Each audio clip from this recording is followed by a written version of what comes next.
Durante los últimos 25 años, el tema de las llamaradas solares no llegaba a ser noticia, nunca se reportaban. Y ya estamos hablando de la época de la internet, o sea, de la época en que prácticamente todo el mundo con un teléfono celular pues tiene acceso a una enorme cantidad de noticias.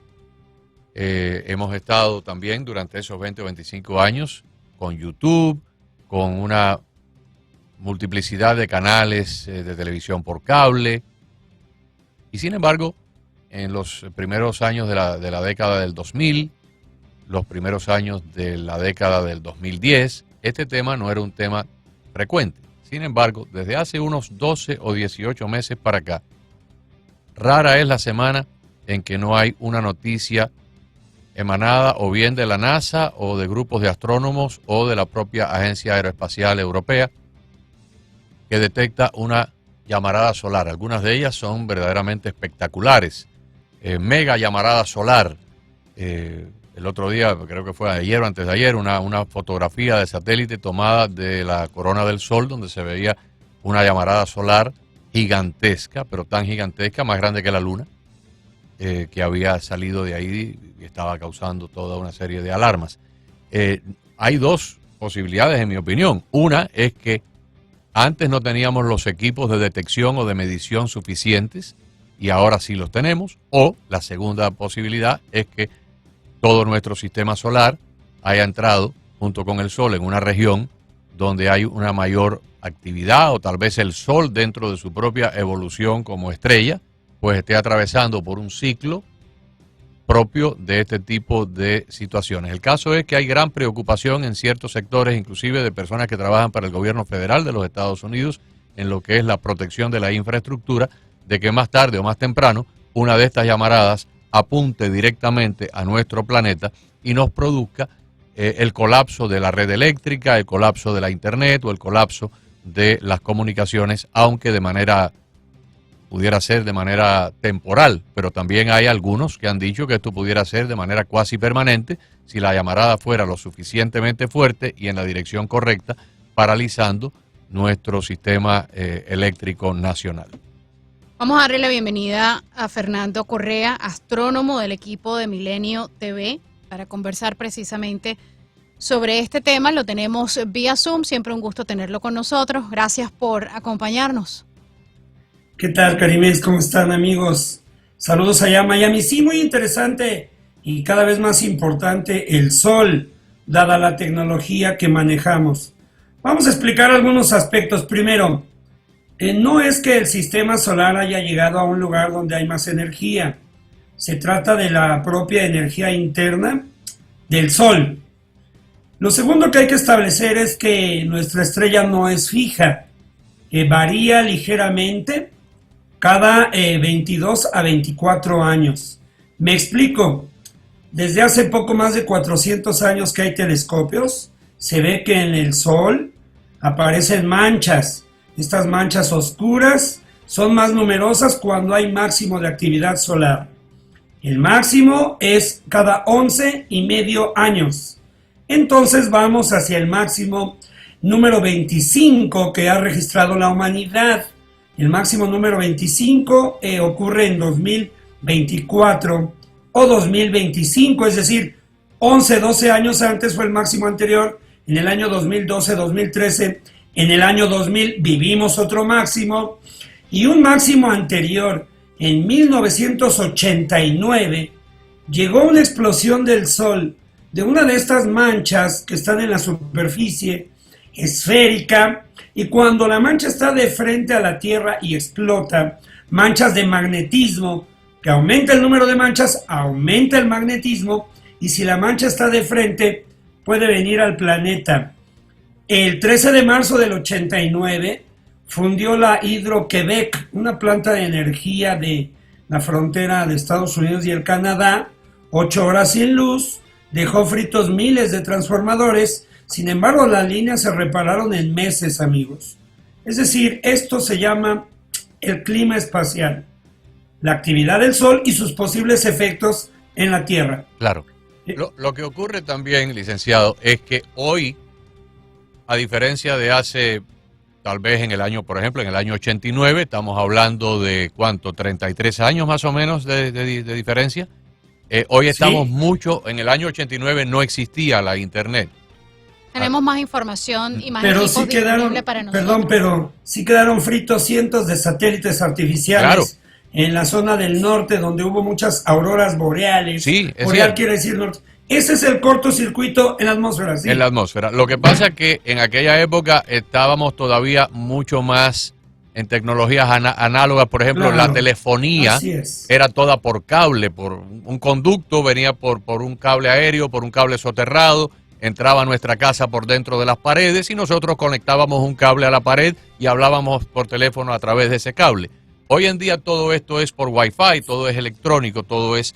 entonces, la vulnerabilidad de una afectación, vamos a suponer que la explosión solar sea de una magnitud muy, muy alta, cuando estemos cercanos a ese pico del 23 al 24, del año 2023 al año 2024, nos ponemos fatales y sale una de estas enormes cantidades de eyección de masa coronal en la misma dirección de nuestro planeta. La vulnerabilidad que tenemos hoy es mucho más alta que la que teníamos hace 30 o 40 años. Y ahí es donde está el peligro. Tenemos algunos colaboradores del programa que trabajan en lo que es la parte de protección de infraestructura y han dicho que nuestras compañías eléctricas acá en los Estados Unidos no están a la par, no están a la vanguardia de protección de sus mega instalaciones, de sus estaciones de transformación, y mucho menos de los transformadores que están en nuestras cuadras. Tengo el orgullo de compartir, con toda sencillez lo hago, amigos, que soy el primer reportero en la televisión de México y del mundo, que en marzo de 1989 ya hablábamos de esta explosión, y luego desde el año 2008 ya presentábamos la sección El Clima Espacial. El clima espacial se refiere como a la categoría de huracanes, podemos hablar de categorías de explosiones solares, para que quede más claro. Estas explosiones se dividen en comunes, medianas y extremas. Las comunes van del 0 al 9 y luego ya se hacen medianas del 0 al 9 y luego ya extrema categoría 1, 2 o categoría 10. El 1 de septiembre del 89 hubo una explosión categoría X37. Es como si habláramos de un huracán categoría 20. Entonces, las auroras boreales que llegaron hasta el Ecuador invadieron toda la ionosfera, todo el planeta. Si ese evento se repite, que se llama el evento de Carrington, en esta era de la tecnología que has mencionado bien, pues sí sería una hecatombe tremenda. Y no, estamos muy vulnerables, hay muy poca protección, hay muy poca cultura de esto. Yo celebro que hables de esto para los jóvenes, los niños incluso. La observación de los climatólogos espaciales se requiere, tiene que ver con la temporada de huracanes, tiene que ver con la actividad del cerebro humano, con las líneas de energía de petróleo, de gas, las corroen estas explosiones, funden los satélites, pueden bloquear el UHF, el VHF, es decir, puede haber apagones de telecomunicaciones, como bien dijiste, y hay que estar preparados. Poco se sabe, sin embargo, sí hay manera de seguir la alerta en la NOAA. La NOAA emite a diario el Space Weather, el clima espacial. Hay que irnos acostumbrando como sociedad, ustedes como medio, lo que celebro y aplaudo, a que estemos atentos a esto. Ahora mismo estamos en tormenta solar. Y para redondear, el clima espacial es de la siguiente manera. Un evento en el Sol que pueda llegar a la Tierra, que puede ser una explosión de magnetismo en la superficie, que genere a su vez una eyección, una expulsión de material de la corona solar del envolvente, y si llega a la Tierra puede haber tormenta geomagnética y que se eleve el índice planetario de irradiación solar. Este índice planetario es por zonas, es como cuando hay una tormenta eléctrica, ¿a dónde cae el rayo? Algo semejante podemos pensar que es una tormenta solar eléctrica la que llega, porque el viento solar son protones, cargas positivas que chocan con la ionosfera donde están las comunicaciones, incluso el hipotálamo del humano, las zonas cerebrales, y hacen un cortocircuito, porque la energía del Sol viene en corriente directa y en la ionosfera hay corriente alterna, mis queridos amigos. Esa es una explicación pues un poco más común para irnos acostumbrando. No hay que temer, no hay que entrar en pánico. Hay mucha información en la internet que no tiene todo el fundamento, que dicen que vienen explosiones solares, que va a pasar todo esto. Sí hay la posibilidad, sin embargo, también hay gente que está preparada como los meteorólogos. Hay el clima espacial y soy uno de ellos y siempre a sus órdenes. Yo creo que es importante que la gente entienda que no se trata de alarmar, no se trata de asustar, pero sí tenemos que estar informados. Creo que él ha utilizado el símil de los huracanes para poder entender esto, porque aquí en la Florida, o sea, si le hablas de huracanes a las personas que viven en Noruega o en Suecia, pues no tienen idea de lo que le estás hablando.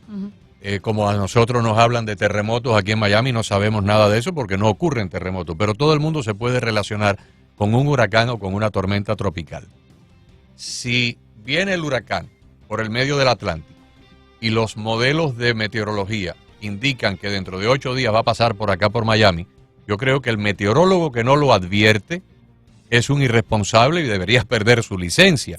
O sea, no se puede ver al meteorólogo como un alarmista, sino como un individuo que está haciendo un trabajo de alerta para que todo el mundo se prepare. En este caso, algo parecido a los expertos en astronomía y el trabajo del señor Correa.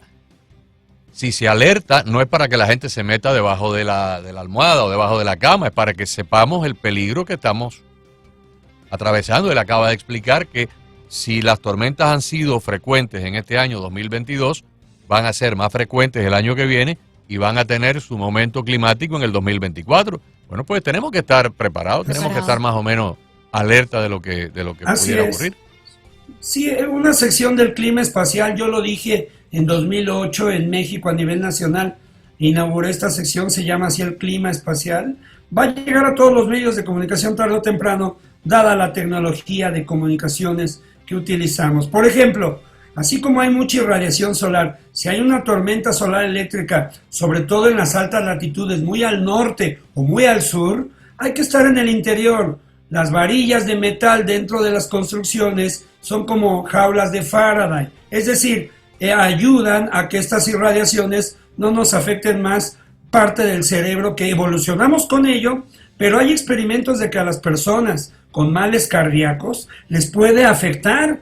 Entonces, definitivamente hay que informar, porque tener pánico es un miedo descontrolado.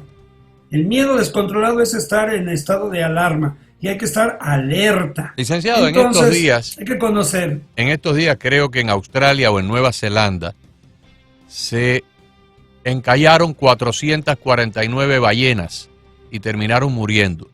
Y de vez en cuando vemos también delfines, que son animales muy inteligentes, que sin ninguna explicación se salen del agua y se meten en la arena y terminan muriendo.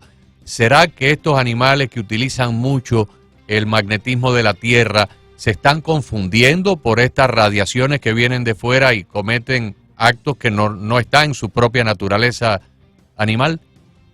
Es muy probable, y esto ya se está investigando científicamente, y sí se ha documentado cómo la desorientación parcial de algunas especies puede ser debido a la llegada de esta energía del Sol. Es decir, estamos hablando de que llega el viento solar, protones, a 1000 kilómetros por segundo.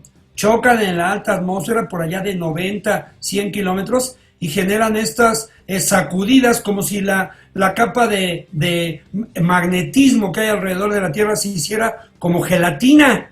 Entonces, definitivamente, sí hay una alta posibilidad de que estos seres vivientes, como cualquiera, se pueda llegar a desorientar.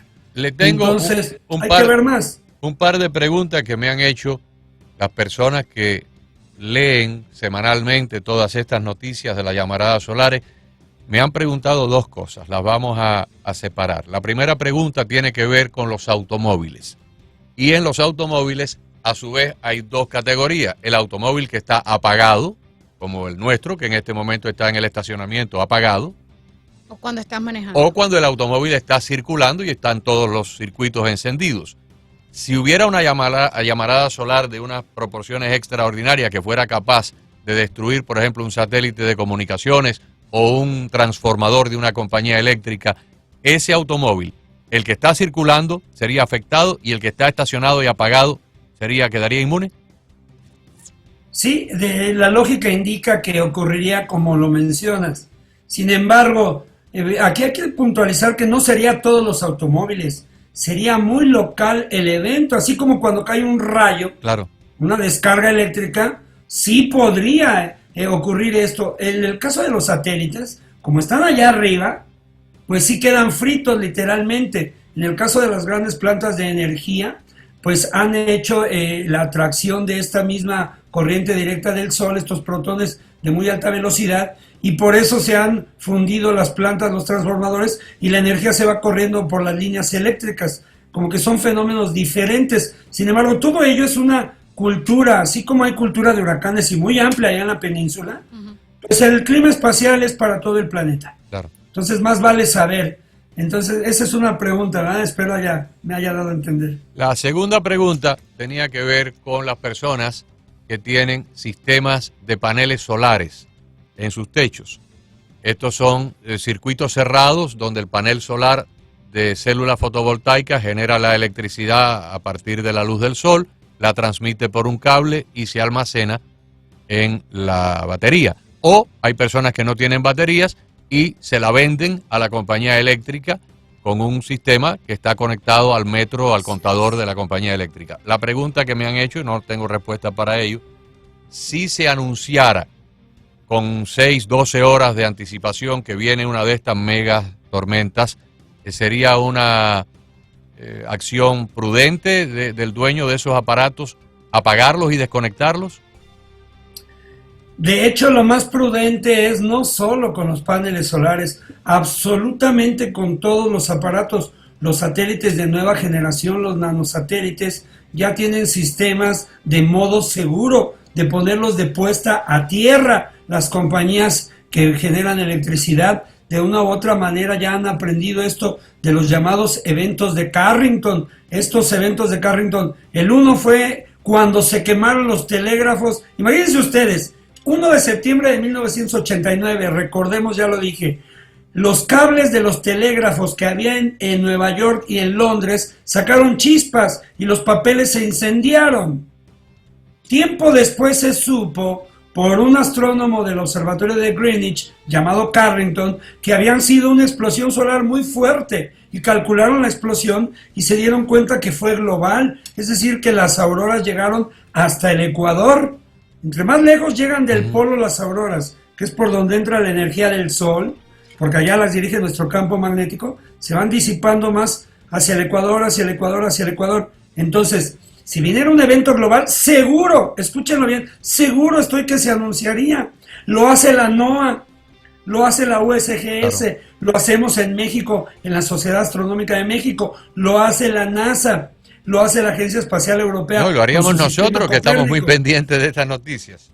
Desde luego, eso es lo que celebro y esa es la utilidad de esta comunicación. Habría que apagar, desconectar todo instrumento, computadoras, etcétera, para no arriesgar. Si usted está, por ejemplo, en Helsinki, en Boston, en Vancouver, en un lugar que sí de plano, o que llegue más abajo al Caribe, al que se han visto auroras en Cuba, en México, pues esto puede llegar a ocurrir en un par de años. Considero tenemos tiempo de prepararnos, dando frecuentemente estos reportes, amigos. Cómo no, muchísimas gracias por estar con nosotros con este tema tan interesante en esta tarde. Lo mejor para usted.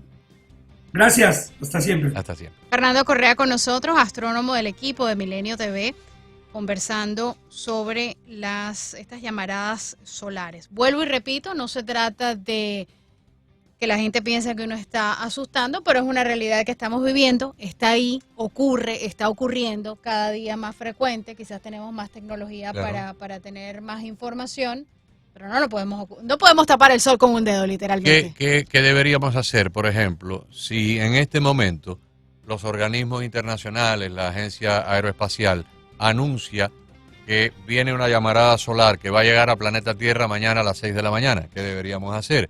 Bueno, a las 5 de la mañana, antes de que llegue, desconectamos todos los aparatos que tenemos en casa, desconectamos el televisor, desconectamos el refrigerador, desconectamos el aire acondicionado, lo quitamos o sea, le apagamos los interruptores en la caja de paneles, los breakers, ¿verdad? Los circuitos los apagamos. Y si usted normalmente iría a esa hora para su trabajo, pues no circule en el auto. para que el auto no esté encendido. No quiere decir que va a tener un accidente, simplemente para que el auto no esté encendido y no se le vayan a dañar los componentes electrónicos que hoy en día gobiernan todo lo que es la computadora interna de un automóvil. Entonces quédese ese día, ya me enfermo, o dígale a la jefa o al jefe, mire, me quedo hoy en casa porque viene una llamarada solar descomunal. Cuando pase, pues entonces me reintegro al trabajo, pero mientras tanto, o vaya en Uber, vaya en bicicleta.